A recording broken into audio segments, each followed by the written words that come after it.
Mente, Caráter e Personalidade, volume 1, capítulo 33. Perigos que defrontam a juventude. Os hábitos que determinam o destino. Na infância e na mocidade, o caráter é extremamente impressionável. Deve ser adquirido, então, o domínio de si mesmo. Exercem-se no círculo da família, ao redor da mesa, influências cujos resultados são duradouros como a eternidade. Acima de quaisquer dotes naturais, os hábitos estabelecidos nos primeiros anos decidem se um homem será vitorioso ou vencido na batalha da vida. A juventude é o tempo da semeadura. Determina o caráter da colheita para esta vida e para a outra. Disciplina própria e condescendência própria. O mundo está entregue à condescendência com as próprias inclinações. Abundam erros e fábulas, multiplicam-se os ardis de Satanás para destruir as almas. Todos quantos querem aperfeiçoar a santidade no temor de Deus, têm de aprender as lições da temperança e do domínio de si mesmo. Os apetites e paixões devem ser mantidos em sujeição às mais elevadas faculdades do espírito. Esta disciplina de si mesmo é essencial àquela resistência mental e visão espiritual que nos habilitarão a compreender e praticar as sagradas verdades da Palavra de Deus. É por esta razão que a temperança tem seu lugar na obra de preparação para a segunda vinda de Cristo. Portai-vos varonilmente, fortalecei-vos. Os jovens devem ter ideias amplas e planos sábios para poderem tirar o maior proveito de suas oportunidades e apanhar a inspiração e a coragem que animaram os apóstolos. Diz João: eu vos escrevi, mancebos, porque sois fortes, e a palavra de Deus está em vós, e já vencestes o maligno. Elevada norma é apresentada perante a mocidade, e Deus a convida a entrar em serviço real para ele. Moços de coração sincero, que se deleitam em ser alunos na escola de Cristo, podem fazer grande obra pelo Mestre se tão somente derem ouvidos à ordem do comandante, ao ressoar ela ao longo das fileiras até o nosso tempo.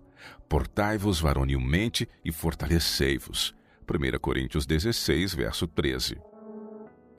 Perigo de negligenciar a educação e o preparo especial. Os jovens que desejam ingressar no campo como pastores, colportores ou angariadores devem primeiro receber um conveniente grau de educação mental, assim como um preparo especial para sua vocação. Os que são pouco educados, despreparados e incultos não estão em condições de ingressar num campo em que a poderosa influência do talento e da educação combatem as verdades da Palavra de Deus. Tampouco saberão eles enfrentar com êxito as estranhas formas de erros religiosos e filosóficos combinados para expor os quais se requer o conhecimento de verdades científicas, assim como escriturísticas. O brilhantismo não assegura o êxito. Não é verdade que os mais inteligentes jovens sejam sempre os que mais êxito conseguem. Quantas vezes homens de talento e educação têm sido colocados em posições de confiança, demonstrando-se um fracasso? Seu brilho tinha aparência de ouro, mas, quando provado, mostrou-se apenas europeu e escória. Fizeram de sua obra um fracasso devido à falta de fidelidade. Não eram industriosos e perseverantes e não iam ao fundo das coisas. Não estavam dispostos a começar do início da escada, subindo mediante paciente labor, lance após lance, até chegar ao topo. Caminharam nas faíscas que eles mesmos acenderam. Não confiaram na sabedoria que só Deus pode dar. Sua falha não proveio de falta de ensejo, mas de sobriedade. Não sentiram que suas vantagens de educação lhes eram de valor, e assim não avançaram como podiam ter feito no conhecimento de religião e de ciência. Seu espírito e caráter não foram equilibrados por elevados princípios de justiça. Não há virtude na ignorância. Julgavas da mais alta importância obter uma educação científica. Não há virtude na ignorância, e não é certo que necessariamente os conhecimentos atrofiem o crescimento cristão. Se, porém, tu os buscares dirigido por princípios, tendo em vista o objetivo certo e sentindo tua obrigação para com Deus, de usares tuas faculdades para bem dos outros e para promoveres a sua glória, os conhecimentos te ajudarão a alcançar esse fim. Isso te ajudará a pôres em exercício as faculdades que Deus te concedeu e empregá-las em seu serviço.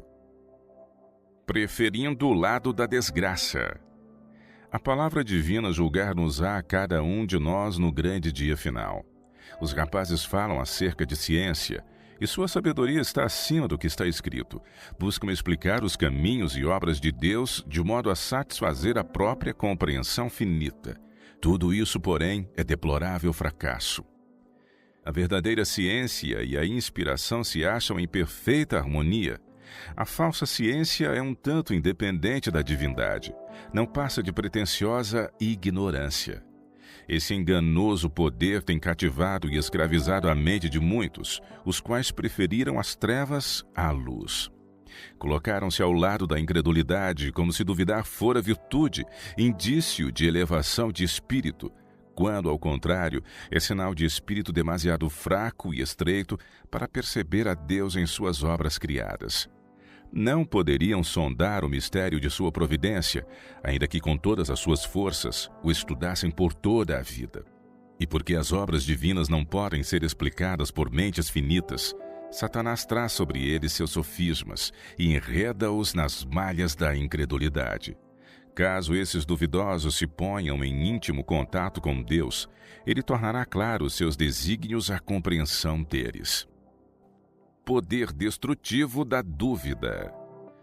Não há desculpa para a dúvida ou cepticismo. Deus tomou amplas medidas para estabelecer a fé de todos os homens, caso eles estejam dispostos a tomar sua decisão em face da força das evidências.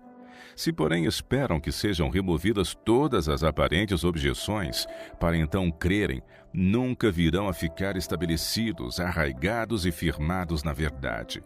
Deus nunca afastará todas as aparentes dificuldades de nosso caminho.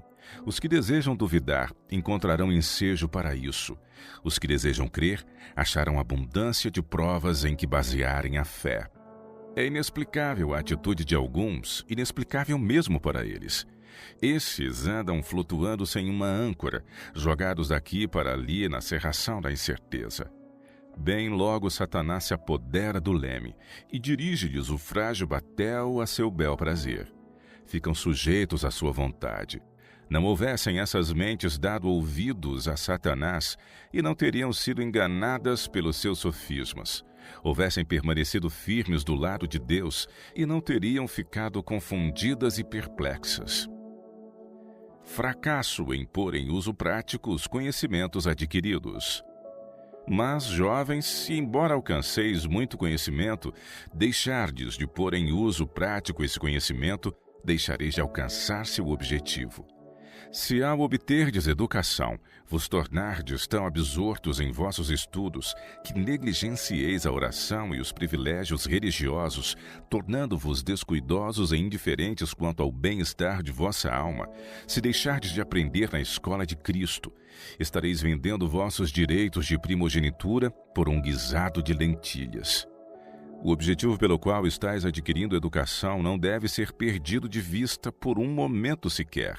Deve ser aperfeiçoar e dirigir vossas faculdades, de modo a vos tornardes mais úteis e serdes uma bênção a outrem até ao limite de vossa capacidade. Se ao obter conhecimentos, aumentardes vosso amor a vós mesmos e vossa tendência a recusar-vos a assumir responsabilidades, será melhor que desistais de educar-vos. Se amardes e idolatrardes os livros, permitindo que se interponham entre vós e vossos deveres, de modo que vos sintais relutantes em abandonar vossos estudos e vossas leituras, para fazer um trabalho necessário que alguém terá que fazer, deveis então restringir vosso desejo de estudar e cultivar o amor ao fazer os trabalhos em que não tendes interesse agora.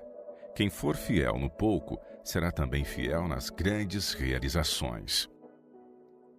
Males da inação física e da excessiva atividade mental. O corpo todo se destina à ação, e a menos que as capacidades físicas sejam conservadas sadias mediante exercício ativo, as capacidades mentais não poderão ser usadas muito tempo na sua maior produtividade. A inação física, que parece quase inevitável na sala de aula, juntamente com outras condições insalubres, faz da referida sala um lugar penoso às crianças, especialmente as de constituição fraca. Não admira que tantas vezes o fundamento de uma longa vida de enfermidades seja lançado na sala de aula. O cérebro, o mais delicado de todos os órgãos, e aquele de que se deriva a energia nervosa do organismo todo, é o que sofre o maior dano. Forçado a uma atividade prematura ou excessiva, e isto sob condições insalubres, debilita-se e muitas vezes os maus resultados são permanentes.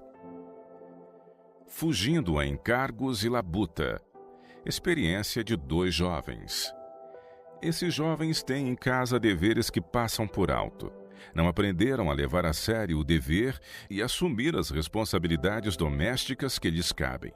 Possuem uma mãe fiel e prática, a qual tem levado muitas cargas que os filhos não deveriam haver permitido que ficassem sobre ela. Nisto deixaram de honrar sua mãe. Não partilharam dos encargos do pai como era seu dever, negligenciando honrá-lo como deviam. Seguem a inclinação de preferência ao dever. Têm seguido na vida uma direção egoísta com fugir a encargos e trabalhos, deixando de obter uma valiosa experiência de que, se querem ter êxito na vida, não podem consentir em ser privados. Não têm sentido a importância de ser fiéis nas pequenas coisas, nem na obrigação para com seus pais de ser verdadeiros, íntegros e fiéis nos humildes, singelos deveres da vida que se lhes encontram pela frente. Passam por alto os ramos comuns de conhecimento tão necessários à vida prática. Recreação versus divertimentos. A diferença entre recreação e divertimento. A recreação, na verdadeira acepção do termo recreação, tende a fortalecer e construir. Afastando-nos de nossos cuidados e ocupações usuais, ela proporciona descanso ao espírito e ao corpo, e assim nos habilita a voltar com novo vigor ao sério trabalho da vida. O divertimento, por outro lado, é procurado com o fim de proporcionar prazer, e é muitas vezes levado ao excesso, absorve as energias que são necessárias para o trabalho útil, e desta maneira se revela um estorvo ao verdadeiro êxito na vida. Alegria insensata. Nossa recreação não se deve constituir de cenas de alegria insensata, tomando a forma de ridículo. Podemos conduzir-nos de maneira que elevemos e beneficiemos aqueles com quem nos associamos, melhor qualificando-nos, como também a eles, para com mais êxito atendermos aos deveres que sobre nós impedem, como cristãos que somos. As danças modernas. A dança de Davi em júbilo reverente perante Deus tem sido citada pelos amantes dos prazeres para justificarem as danças modernas da moda, mas não há base para tal argumento.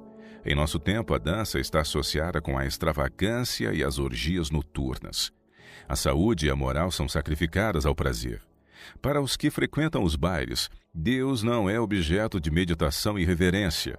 Sentir-se-ia estarem a oração e o cântico de louvor deslocados na assembleia deles. Esta prova deve ser decisiva. Diversões que tendem a enfraquecer o amor pelas coisas sagradas e diminuir nossa alegria no serviço de Deus não devem ser procuradas por cristãos. A música e dança em jubiloso louvor a Deus, por ocasião da mudança da arca, não tinham a mais pálida semelhança com a dissipação da dança moderna. A primeira tendia à lembrança de Deus e exaltava seu santo nome.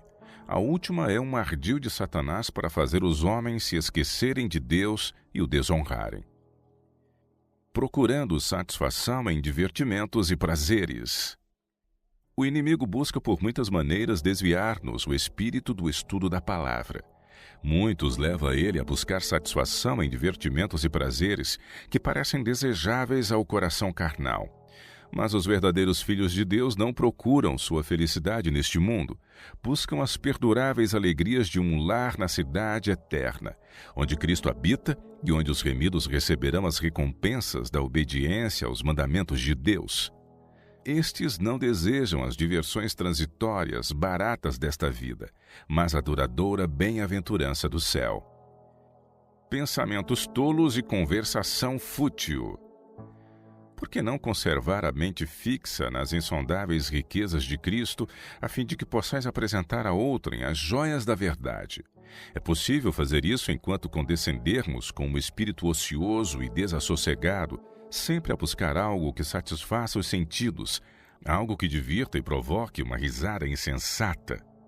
Não devemos pôr nossa mente em coisas como essas, quando há para nós riquezas insondáveis.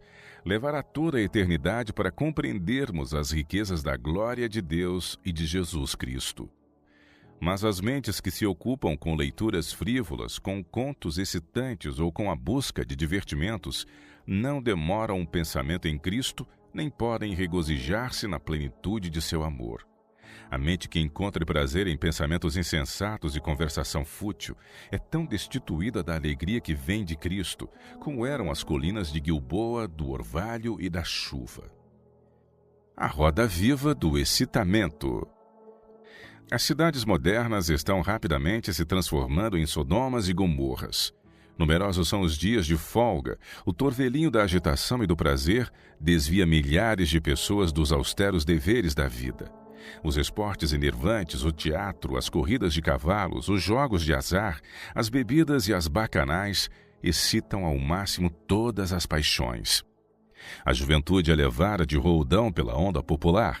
Os que se deixam dominar pelas diversões abrem a porta para um dilúvio de tentações. Dedicam-se a divertimentos sociais e a irrefletida alacridade. Passam de uma a outra forma de dissipação até perderem tanto desejo como a capacidade de viver de maneira útil. Esfriam as aspirações religiosas, debilita-se a vida espiritual. As mais nobres faculdades da alma, numa palavra, tudo quanto liga o homem ao mundo espiritual é envelhecido. Reuniões sociais. Muitos permitem aos jovens assistirem a reuniões sociais, julgando que o divertimento é essencial à saúde e à felicidade. Quantos perigos, no entanto, nessa orientação! Quanto mais satisfeito o desejo do prazer, tanto mais cultivado é ele e mais forte se torna. A experiência da vida forma-se largamente da satisfação do próprio eu nas diversões. Deus nos manda estar em guarda. Aquele, pois, que cuida estar em pé, olhe e não caia. 1 Coríntios 10, verso 12. Frivolidade, um perigo. Um modelo só é dado aos jovens, mas como a vida deles se compara com a vida de Cristo? Sinto-me alarmado ao testemunhar por toda parte a frivolidade de jovens, moços e moças, que professam crer na verdade. Parece que Deus não está em suas cogitações, tem a mente cheia de tolices. Sua conversa não passa de um falar vazio, frívolo. Tem ouvido agudo para a música, e Satanás sabe que órgãos excitar, animar, absorver e encantar a mente, de modo que Cristo não seja desejado. Falta o anseio espiritual da alma, em busca de conhecimento divino e de crescimento na graça. A condescendência rouba ao cérebro o seu poder. A mesma testemunha que registrou a profanidade de Belsazar está presente conosco aonde quer que vamos. Jovens moços e meninas, talvez não reconheçais que Deus vos está contemplando, podeis julgar que estáis na liberdade de dar vazão aos impulsos do coração natural, que podereis contemporizar com leviandades e futilidades. Mas de todas essas coisas tereis de dar conta.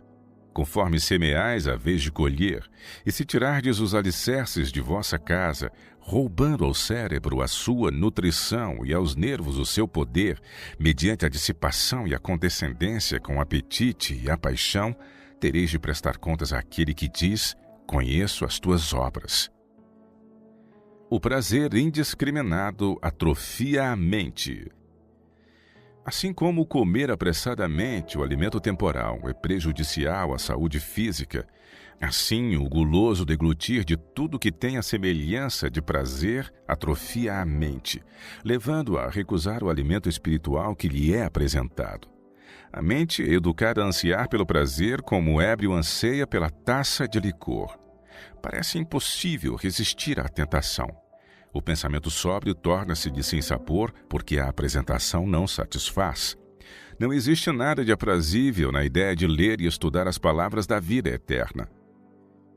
Divertimentos perigosos. Qualquer diversão que os desqualifique para a oração secreta, para a devoção junto ao altar de oração ou para tomar parte na reunião de oração não é segura, mas sim perigosa. Condescendência com apetite prejudica a saúde do corpo e da alma.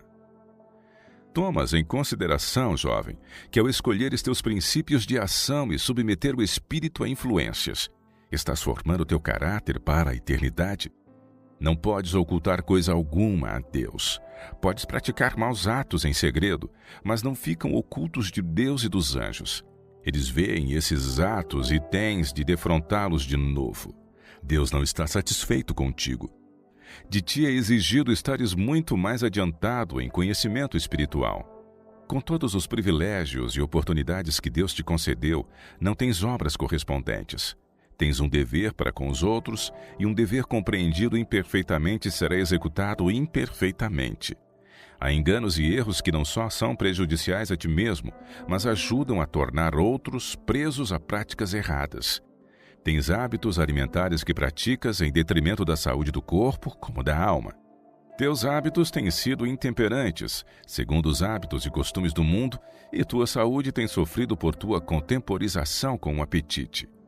O cérebro se tornou anuviado, e nunca terás pensamentos claros, puros, antes que teus hábitos e práticas estejam de acordo com as leis de Deus na natureza.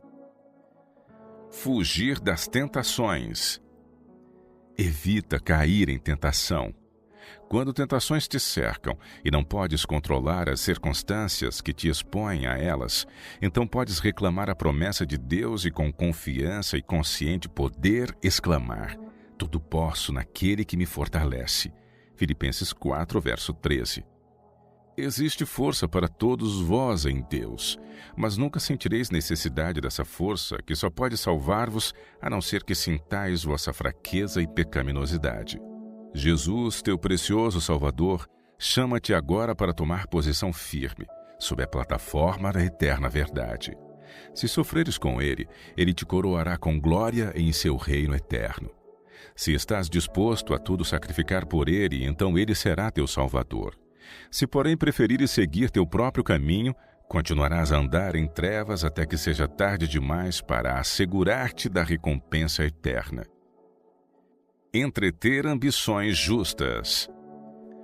Ama a justiça porque é justiça, e analisa teus sentimentos, tuas impressões à luz da palavra de Deus. A ambição mal dirigida te levará à tristeza, tão certo como é a ela cederes. Tento apanhar as próprias palavras e expressões que foram proferidas em referência a esse assunto, e enquanto a pena hesita por um momento, vêm à mente as palavras apropriadas, e quero que me entendas.